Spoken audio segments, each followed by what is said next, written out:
여러분 반갑습니다. 도선 풍수철학원 원장 박민찬입니다. 풍수 직원 시간입니다. 오늘 강의 주제는 어느 분의 운명을 말씀을 드리고자 합니다. 제가 2004년도에 케이블 TV 강의를 2년 했었어요. 이때에 제 강의를 듣고 찾아온 사람이 있어서 그분의 조상묘, 또 그분이 가지고 있는 땅, 여러 가지를 보게 되었습니다. 그때 부모님 묘지가 저 청양에 있었어요. 가서 보니까 이장을 해야 되겠더라고요. 그래서 빨리 이장을 하시오. 이장을 안 하면 사장님께서 이 나쁜 영향이 앞으로 운이 좋아져도 이 나쁜 영향이 때문에 좋지 않습니다. 그리고 운이 나쁠 때는 이 영향 때문에 더 고통을 당하게 됩니다. 그러니까 이장을 하세요. 그랬는데 이장할 데가 없다 그래가지고 이장을 안 하더라고요.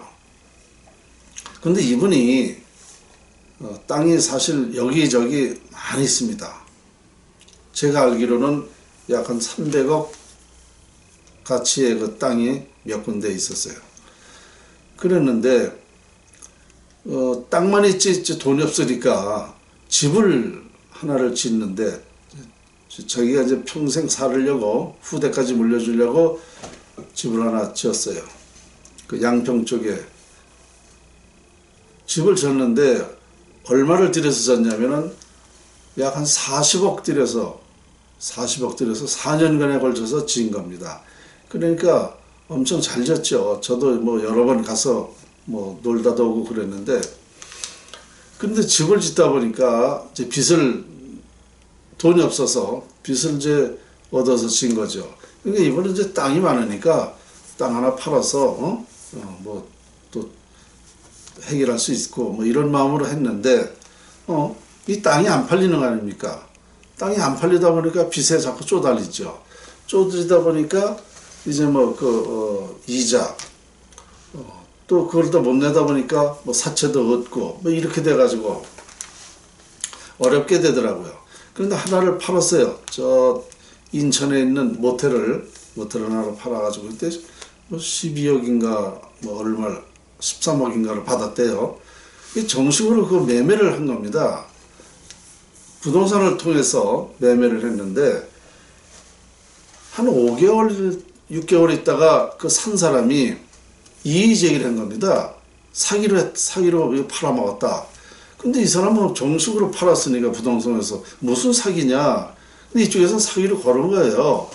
그랬는데 이제 그것을 그때 당시에 이번에 그 사주를 보니까 이 당하게 생겼더라고요, 사주에. 그래서 제가 뭐라고 조언을 했냐면, 그쪽에서 2억을 달라고 그러는데 1억을 주더라도 해결을 하세요. 무조건 해결하세요.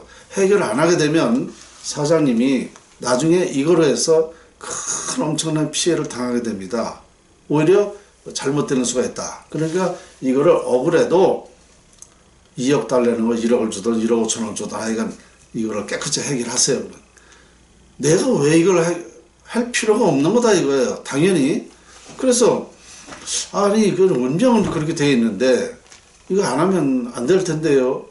이 사람이 이제 변호사를 찾아간 거야. 변호사 찾아가니까 그런 걸 왜 뭐 해결을 왜 했느냐. 그래서 그 변호사를 1,000만 원 주고 선임을 한 거죠. 그때 법제처장을 지냈던 변호사래요. 법제처장을 지냈으니까 뭐 상당한 그 영향력도 있었겠죠. 그분을 믿은 거예요, 변호사를. 근데 저는 그래도 해결해라 그랬는데 이 검사가 여자였다는 겁니다. 그 검사가 여잔데 지수를 하면서 어떻게 해서 자기도 모르게 거짓말을 했대요. 그러니까 검사가 이 거짓말을 괘씸하니까 거짓말을 어떻게 엮어가지고 거짓말이 엮여가지고 정말 구속이 됐어요, 이 사람이. 그러니까 참 황당한 거죠. 정상적으로 매매를 해서 자기가 그 재산 취득을 했는데 이게 어떻게 해서 사기가, 그러니까 이상하게 일이 돌아간 거예요. 그러니까 운이 나쁘면 그렇게 되거든요. 근데 여주교도소에 이 양반이 있었어요. 저는 그때 여주교도소에 강의를 나갈 때입니다. 풍수 강의가 인기 있다 그래가지고 한 달에 2번씩 다니고 그랬습니다. 거기 이제 뭐 저는 그 강사료가 아니라 그 많은 분들에게, 그런 재수자들에게 운명이라는 얘기를 해주고 싶었습니다. 여러분들이 지금 교도소에 오고 싶어서 온 사람은 하나도 없다. 다 이게 정해진 운명이다. 여러분들의 잘못은 10%밖에 없습니다. 왜냐? 이 운명에 대한 그 논리를 과학적으로 설명을 해주니까 그분들이 상당히 좋아하는 거예요. 그러나 여러분들이 희망은 있다. 때가 지금 이래서 그렇지. 또 이 수감 생활을 끝마치고 나올 때는 또 좋아질 수도 있고, 그러니까 이 사주팔자라는 것을 나오셔가지고 잘 판단해서 잘 보는 데 가서 보고 미래를 설계하세요. 그것이 상당히 삶을 질을 향상시킬 수 있다. 이렇게 제가 그런 조언을 많이 와서 상담도 해주고 했습니다. 이제 가는 길에 이제 그 사장님을 면회를 이제 하게 되죠. 깜짝 놀라는 거예요. 참 이상하다는 겁니다. 어떻게 해서 이게 구속이 될 사항도 아닌데 이렇게까지 됐는지. 가만히 생각해 보니까 박 선생님 말씀을 들었어야 된다. 왜냐? 이제 구속이 되면 이제 형사 처벌이 됐지만 이제 민사로 또 되는 거 아닙니까? 죄가 되니까. 그러면은 그 13억에 팔은 그 모텔이 어떤 이제 거기에 대한 그 사람이 손해배상을 하게 되면 또 어떻게 물어줘야 될지를 모른다는 거죠. 그러니까 결과적으로 제 얘기가 맞다. 이렇게까지 될 줄은 상상도 못했던 것이고, 그래서 근데 이거 구속을 뭐 몇 달 한 게 아니에요. 제가 알기로는 아마 1년 6개월인가 아마 구속이 됐습니다. 이렇게 억울한 상황이 됐어요. 그런데 문제는 뭐냐면, 자, 그렇게 하다 보니까 사람이 이제 여러 가지 위축되죠. 위축되면서 이제 운이 나빠지니까 계속 뭐를 좀 해결하려고 하는데 땅이 안 팔리는 거예요, 땅이. 그래서 제가 그랬죠. 그때도 한 번 더 조언했어요. 부모님 묘를 먼저 이상하세요. 이렇게 운이 나쁠 때에 그 부모님 묘로 해서 더 나빠집니다. 그러면 나중에는 엄청난 이상한 일이 벌어지니까 그렇게 하시라고 그랬더니 안 하는 거예요. 제 말을 안 듣더라고요. 그래서 또 그때 당시에 다시 또 사주를 풀어보니까 땅을 하나 매매를 해서 해결을 다 하게 되면 그 사람이 살 수 있는 방법론이 나와요. 그런데 만일 그 땅이 안 팔려서 해결 못하면 그거로 해서 그 양반의 죽음이 기다리고 있더라고요. 그래서 그 사실을 제가 3년 전에 얘기했습니다. 3년 전에 그 얘기를 했어요. 이 땅 안 팔리게 되면 내년까지 안 팔리게 되면 사장님은 목숨이 위험하다. 그러면 내가 왜 이런 얘기를 하는가? 지난번에 겪어봤지 않았는가?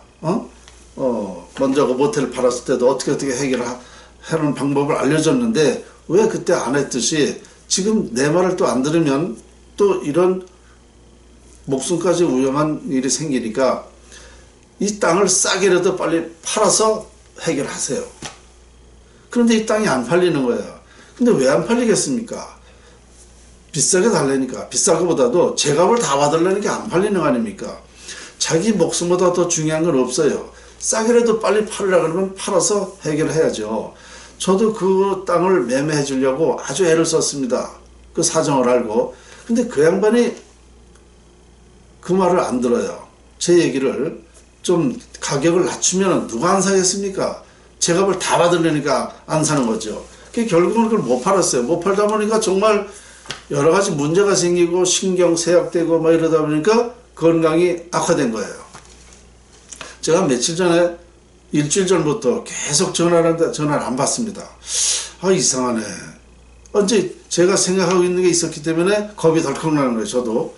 그래서 그래도 10여 년 이상을 알았던 사람이고 애착을 가졌던 사람이기 때문에 저는 이제 그런 걱정 앞서서 계속 전화를 10여 번 해도 안 받아. 그래서 다른 전화를 제가 해봤어요.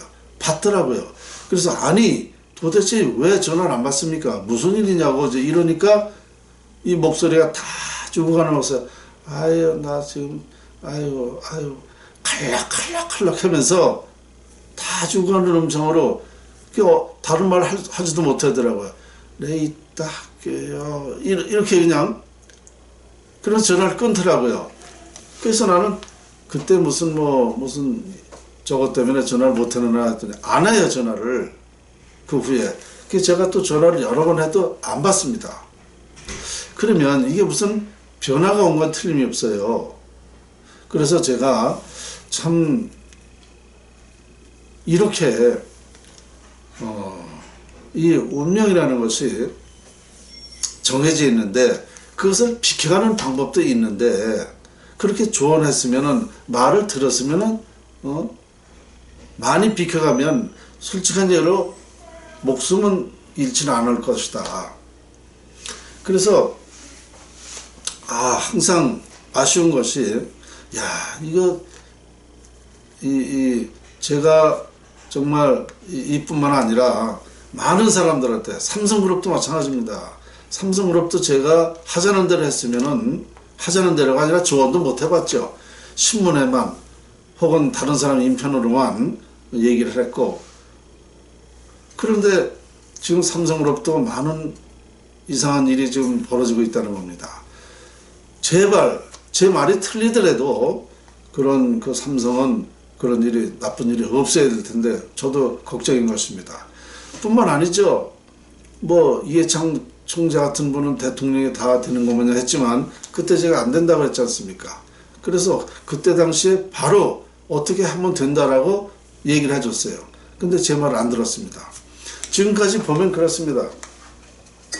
이 운명을 적임시켜서 하면은 실패는 안 해요. 그런데 이걸 거역하면 자연을 거역할 수가 있나요?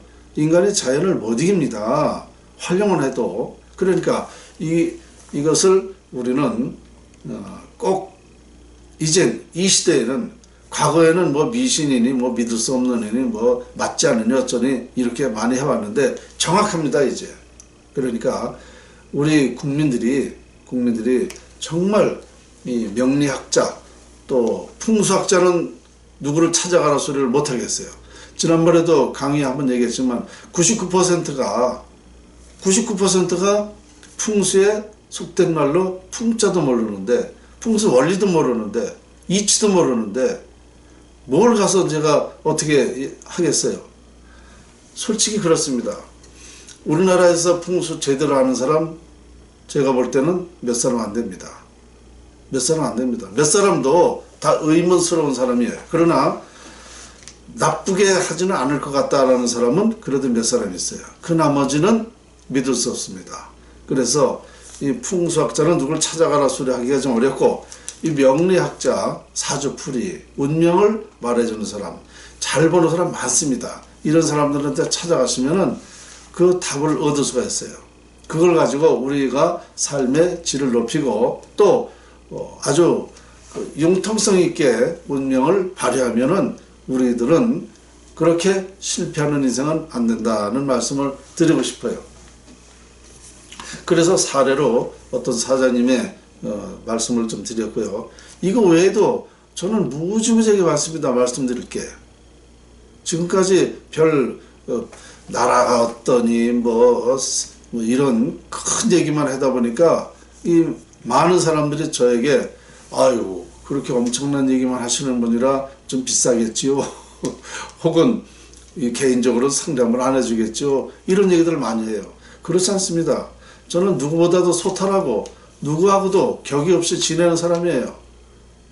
예로부터 학자는 그 아는 것을 다 발표를 하고 사회와 나라를 해서 쓰게끔 하는 게 학자지 내가 갖고 있으려고 내가 괜히 의시되려고 하는 학자가 아니죠. 그래서 우리 전체적으로 보면 이거 외에 더 우리 인간사에 세상사에 중요한 것은 없다. 풍수지리학이 최고다 라는 말씀을 드리면서 오늘 이 시간 마치겠습니다.